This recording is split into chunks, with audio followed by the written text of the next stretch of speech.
This really should be paywalled content. What I'm sharing tonight is deep, it's difficult, and it gets exponentially harder as we go. But I believe this is mandatory learning, a core curriculum for life. Step 1. You must hold zero expectations for anyone or anything. The so-called going with the flow simply means managing yourself.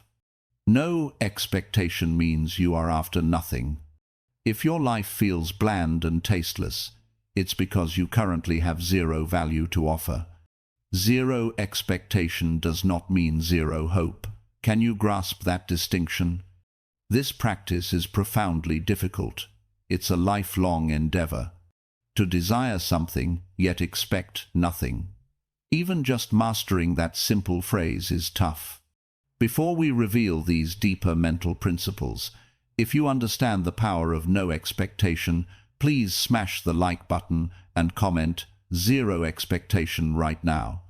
All right, let's continue. What does the average person look like in the beginner stage? They only see what they can gain. They are utterly blind to the good deeds or help offered by others. The moment you stop benefiting me, the moment you cease being profitable to me, I hate you. So, what do you need to practice at this stage? I still want the benefit, but I must learn to see when others are doing good for me. I must recognize kindness.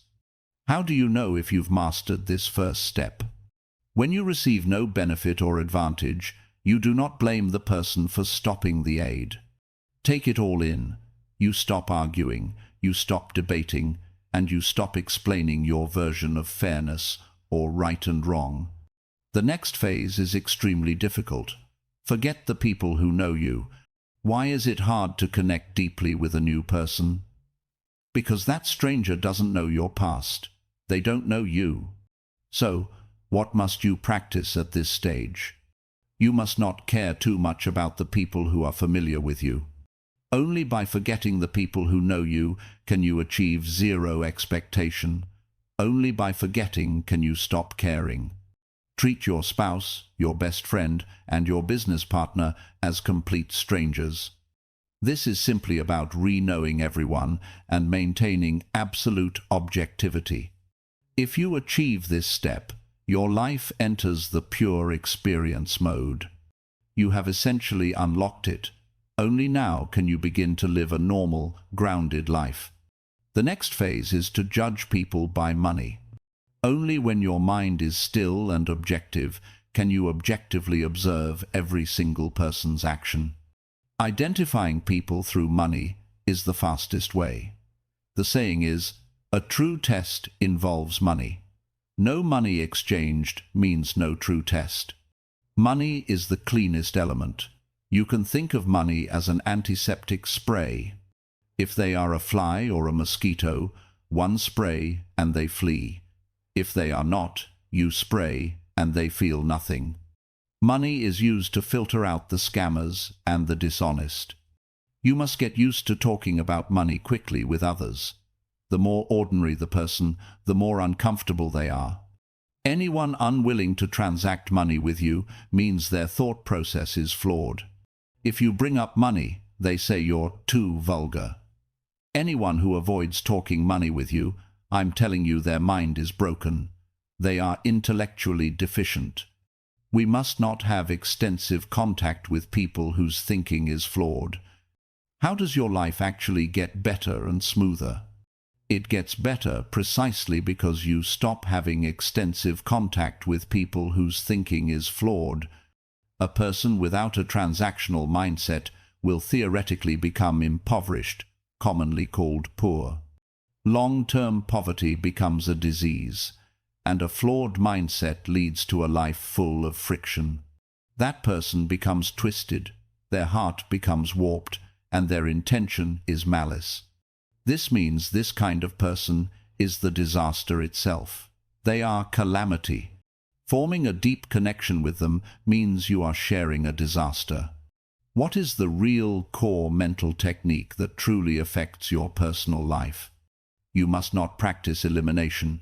You must not strive to be a perfect person. You just practice. Don't screw up. That's it. We all have bad habits and desires. You only need to ensure, when the desire strikes, you do not reach out. Just don't be as reckless as you were when you were ignorant. Don't strive for eradication immediately. Discerning people is easy now. If they are always talking to themselves, self-validating, or their mind is incredibly stubborn and rigid. Engage deeply with people where communication is effortless. A failing family or a dysfunctional team is fundamentally because you chose the wrong people. I'm telling you, you can't save people. If you try to help someone with low awareness, they will perceive it as you bullying them. Therefore, there is only one option left: replace them. We must constantly eliminate people.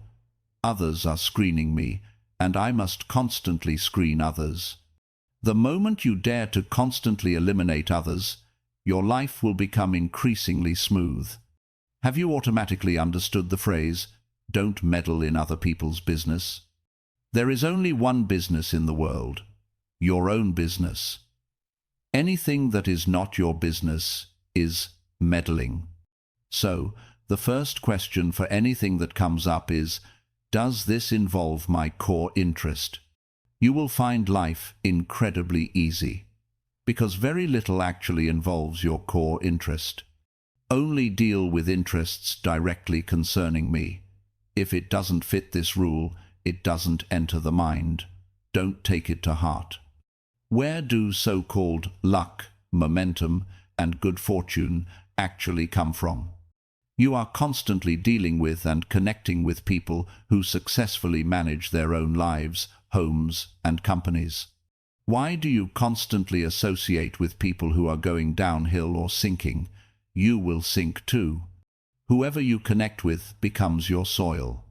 Whoever you connect with becomes your environment. You actively choose what information occupies your mind. Poverty starts because they first had a poor mindset. Wealth starts because they first had a wealthy mindset. We aren't afraid of the long journey, only of choosing the wrong door. Going astray is equivalent to going too far. Why?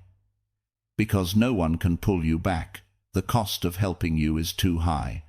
This is where your awareness and intelligence come into play. The average person requires a crisis to stop. But that setback needs to come early. The sooner, the better. You only deal with the money of those who recognize your value. For you, this means earning the money you are supposed to earn. The white-eyed wolf, ungrateful person. Many unhappy families and chaotic organizations happen because you invite more of them into your circle. If you constantly gather beggars around you, can you ever thrive? You must surround yourself with those who can manage their own affairs. The core state: no extreme joy, no anger, no sadness, no pleasure, simply calm. Calm equals health. Like water, neither arrogant nor humble, flowing with the current, acting in accordance with the momentum, self-contained. Effort without craving, effort without urgency. Master slowly. Want to learn more? Follow me. Let's get better, slowly but surely.